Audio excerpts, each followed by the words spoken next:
here. These guys, they're players, man. This is a good team. This is a tough SEC team in the mold of Alabama tough. And we're going to have a barn burner when those two teams get on the field with each other. So in this game here, we have Georgia minus 24. And I'll tell you what, the way Georgia's rolling, I see them covering this spread. I see them outright covering this spread, even though it's 24. It's a division game. I think Georgia has a taste now for this number one. The players know that they can, it's within their grasp. They know they're getting the respect nationwide. These guys are going to be ready to go. Come the morning on Saturday, 9:30 Saturday morning, between the hedges, Georgia rolls, beats South Carolina, and whoops them Number good. 2, I can't even believe I'm saying it. Number 2, Alabama, who all they did was take a week off, is taking on LSU. Yeah, this is tough this is a real tough position for LSU. Look, it's bad enough when you have to go into Alabama. You're going into Tuscaloosa. Now you give them a week to prepare for you as well. Oh, boy, this is tough. And it's 21.5. And I know we see LSU and we want to say, man, this is LSU. But that's not the case this time. I think that LSU is going to roll into Alabama. They're going to get busted up. Alabama covers the spread, 21.5. I don't see it being a problem. Those guys are going to be pissed. Nick Saban's going to have those guys rolling. And let me tell you, they see that number 2 next to their team name. They're not happy about that 8 games into the season with no losses. Believe that. And it's going to be a roll tide roll moment. LSU's in big trouble, boys. They cover the spread. Notre Dame taking on Wake Forest. This is an interesting game for me. Notre Dame is a really good team, and they've been flexing their muscle, and it shows. Number 3, they moved. With Penn State losing, it opened up a lot of spots for these other teams to move back in. And with Notre Dame, the way they're playing, their only loss being to Georgia, I'm fine with Notre Dame at number 3, and I'm confident in this team to cover come Saturday morning. This is a good bet. Notre Dame minus 14, 2 touchdowns. I don't see. Wake Forest is a good team. Don't get me wrong. They're not a pushover anymore. It's not a pushover situation. But Notre Dame's going to have too much. They're in South Bend. 14. This seems like a gift here. Notre Dame wins this game by at least 3 touchdowns. Clemson taking on North Carolina State. What we have here is Clemson now sliding back into the playoff picture. They're number 4 now. So Clemson minus 8 going into NC State. NC State 6-2. 4-0 in the ACC, they still control their own destiny to win that division now. Remember, so this is a big game with huge title implications, and it's in Raleigh. Clemson rolling in as an 8-point favorite. Man, this is a tough game for me. I'm going to stay away from this game, betting it, straight. I'm going to tease Clemson down here to make Clemson minus 2, and I'm comfortable there. But minus 8, I'm not comfortable with Clemson in this spot, and I'm not comfortable betting NC State at probably plus 8 either, the best game of the week. Oklahoma University taking on Oklahoma State. Oh, and here it goes. This is what they're all looking forward to. These guys in Oklahoma and Oklahoma State in Stillwater. This is where they had this circled on their calendars all year. These two teams, this is a big time rivalry. This is Yankees-Red Sox type stuff. This is not the kind of game you want to get crazy and bet on. This is the kind of game where I always preach to, step back, throw it on your parlay or whatever, but there's better bets on the board with a lot wackier things that have happened historically than in this series. So what I'd like to do here is I'm going to bet Oklahoma plus 8.5. I'm going to tease them up to the 8.5. So now it's, the touchdown doesn't kill us here. So if Oklahoma loses by the touchdown and we have them teased up to 8.5, we're still in business. So I like Oklahoma State to win this game. It's tough for me to say that, but I think Oklahoma State finds a way to win this game. But I like Oklahoma still to cover with the tease on top of it. With you. Ohio State taking on Iowa. Look, this is not a give-me game for Ohio State. They're coming off of a big emotional win at home against Penn State. Everybody knows that winning streaks go to die in Iowa. It's Kinnick Stadium's a very, very hard place to play. It's going to be cold, maybe a little bit of rain in the weather, in the air. Who knows how Barrett's going to show up to this game. There was a lot of emotion drained in that game last week, that huge game, and I don't know, man. 17.5 in Kinnick Stadium's a lot of points. There's no way I'm comfortable laying that. I'm taking Iowa plus the 17.5 here, and you know what we're doing, boys. We're teasing it on up as well and getting that extra 6. Penn State taking on Michigan State.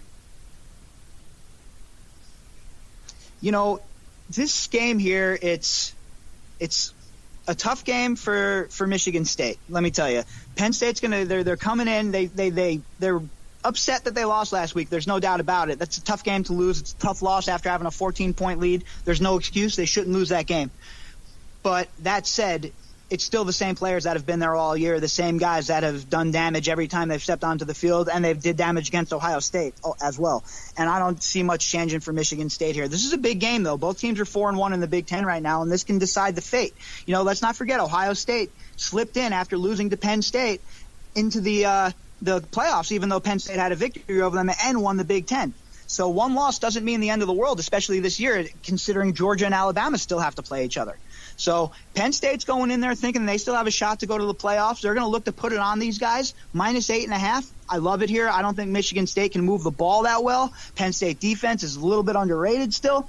Penn State -8.5 is a good place here. We won last week as well with Penn State. If you bet on them, like I said, we didn't win the money line, but we had the tease and we hit the half-point bet. So I like them again here. They're going to roll here. They should win by 2 touchdowns in this game. Look for a big game from Trace McSorley and look for a huge game from Barkley. Which takes us to, I got really excited, like there were seats on the Dodger website in the Loge at cover price. There weren't any. This show would have come to an abrupt end. Gotta go. Gotta go right now. So I got things to do. Look, if I miss a week because the Yankees are on TV, I can totally understand cutting the show short to get to the game. Wisconsin at Indianapolis. Indiana. Wisconsin at Indiana. Well, Indiana. That's right. Indiana's one of these teams. They always show like these flashes, like they have this great offense and then all of a sudden they just sputter out. And this is another season where it's looking like that for them. Wisconsin is real good this year. I mean, really good. We talked about it last week about Jonathan Taylor and Hornibrook. We talked about some of the tools, some of the weapons that they have, and they went out and they rolled again. They didn't cover last week, and like I said, I wasn't big on them covering last week, but this week, -12.5 going into Bloomington. This is a good spot for Wisconsin. They smell blood in the water with a Penn State loss. They realize they control their own destiny here. Wisconsin has a nice, easy schedule through the Big Ten this year, and if they come in there, they whack around Indiana, they keep building up their confidence, I'll tell you what, Wisconsin might be the last man standing when all's said and done. Wisconsin -12.5 here seems like a gift. I'm going to roll with it on the regular half point, and we'll be teasing that. Miami taking on Vatek. Miami and Vatek. And it's, this is one of those weird situations where Miami slipped a couple of spots even though they didn't, lose. They're number 10 now. They're 7-0, 5-0 in the ACC. Virginia Tech 7-1, 3-1 in the ACC. So we have another game here that's going to, has big time implications for who's going to come out the king of the ACC. So I like Miami here. I think that it's going to be a tough game. Virginia Tech's giving Miami 2.5 points in Miami. I don't agree with that. This will be the second time I'm betting against Virginia Tech in a big spot, and I believe that Miami wins this game by at least a touchdown. Why don't we take this opportunity to, while we're switching gears, hope you guys enjoyed that. Remember, go to LasVegasDiscount.net and sign up. Use it for your next Vegas trip. Save over 50%. Don't forget, we will be at Tough Enough on November 11th. Go to toughenough.com. Get your tickets. Come see us. We'll buy you a drink. Follow us that day on social media. All you got to do is type in Fight Net Radio, and it'll take you to our Facebook page. You just click the follow button. You're good to go. Let's wrap up the baseball season. I know we're an hour away, plus or minus. We're actually about 40 minutes away from first pitch. Yeah. Are you happy with 35? The series after all? Oh, absolutely. Look, like I said when we first started talking about baseball, it was going to be the Dodgers and Houston. Those two teams deserve it. I mean, both squads have proven it on the field that they deserve to be there. Comebacks and, pitchers, closers blowing big games, and it's just had everything that a baseball fan could want. And to be honest with you, it crushed Monday Night Football's ratings by 36%. Yeah, and it's actually a high-rated World Series, and it's a good case for the farm system. I mean, the kids that look, I'm a Dodgers fan, and their kids are fantastic. But the young kid, Bergman, Altuve, there's things on the Astros that are going to make them great for a long time. Oh, yeah. Look, my girlfriend's dad was a professional baseball scout for the Cubs and the Phillies before he passed away. And when he was still with us and Altuve was first coming up, he was talking about how great Altuve was going to be. And it's funny to see his, his prediction once again come true, right now taking place in front of our eyes on the biggest stage. He is something special. He is clearly a Hall of Fame caliber player. No, there's no doubt. He has the it factor. I wanted to punch him in the face when he was playing in the series against the Yankees. I won't lie to you. But look, let's be honest. I mean, he's in the same vein as Jeter and A-Rod in his prime. He's going to end up being one of those kind of players. Look, if I was giving away, let's say the Dodgers win tonight, I'm going to tell you who my pick is. Let's cover. If the Dodgers win, who's your pick for MVP? I'm picking Jock. Oh man, that's a tough one. I don't. I'll tell you what, he's had some huge hits. He's always dangerous at the plate. I think a couple of the big bats slept through the series, and that's no offense. I mean, Altuve's had a struggling series. They just know how to pitch him, and they went at him. Yeah, it happens. I think that Jacques stole it. I mean, Jacques, for those of you who have not been watching the series, the Dodgers have some kids that are phenomenal that just came off the bench. I mean, even Chase Utley getting off the bench to get hit in the foot. Look, there's a reason he got hit in the foot. He's just a miserably hard out. He's got a quick bat. That's all you're asking for. Like, the players, they platoon their players exceptionally well for the Dodgers. And I thought they did I like Jacques, but it's probably going to go to, gosh, it's hard to say. Who would you give it to with the Dodgers? I'm going to tell you what, the Dodgers are going to win tonight, and it's going to be with Kershaw coming on in relief. Kershaw's going to end up being the MVP of this thing. Houston Astros win. Who do you give it to? Bergman or Altuve? If the Houston Astros... Bergman's been clutch. Oh, man. Yeah. Gurriel's been you blasting can't because too, he's though. Not politically correct. And... I know. Yeah, you know how I feel about all that jazz.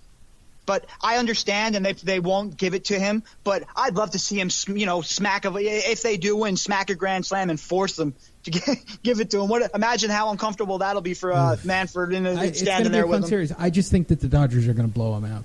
I think they've held it back as long as they can, and now you're in Dodger Stadium.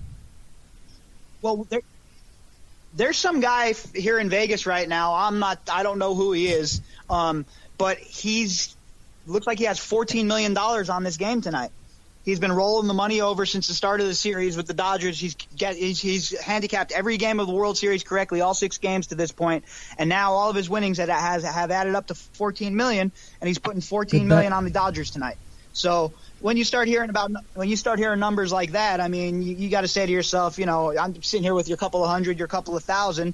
Do you want to follow this dude and jump on in, or do you say to yourself, well, the book's accepting this bet. What the hell are they thinking? It's clearly obvious that you should jump on board that. Woo. Here's the thing, though, too. One thing I'd like to point out about Game 7s in the World Series. Up to this point, we've had 38 Game 7s in the World Series. The home team is 18 and 20 in those World Series Game 7s. So tonight that'll be number 39, and we'll see which way it goes. Let's remember Cleveland was home against Chicago last year as well. No, look, this game tonight is not a lock. Here's what's going to tell the tale. Which Yu Darvish is going to show up?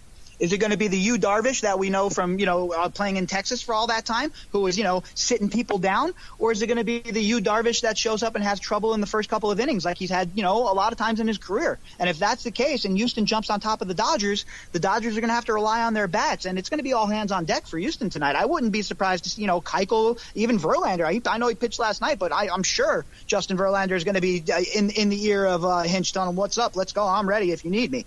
It's all hands on deck in a Game 7. I mean, all bets are off in this game, in my opinion. I think the Dodgers are still the favorite to win this game because I like their lineup. I like the way everyone's bought in. They're on the brink. They've pushed their way back. They've shown their mettle throughout the whole year. They have a lot of great players, like you said, that can come off the bench, old salty veterans that know what they're doing. They know how to play the game. They know about productive outs. They can play small ball. And it's in a National League It's another park. Wet night, so Look, nobody's leaving the yard that easy. Exactly right. And we all know that Houston likes to, they like the long ball. Their park is set up for that. So I don't really, strongly, I don't have an opinion on who's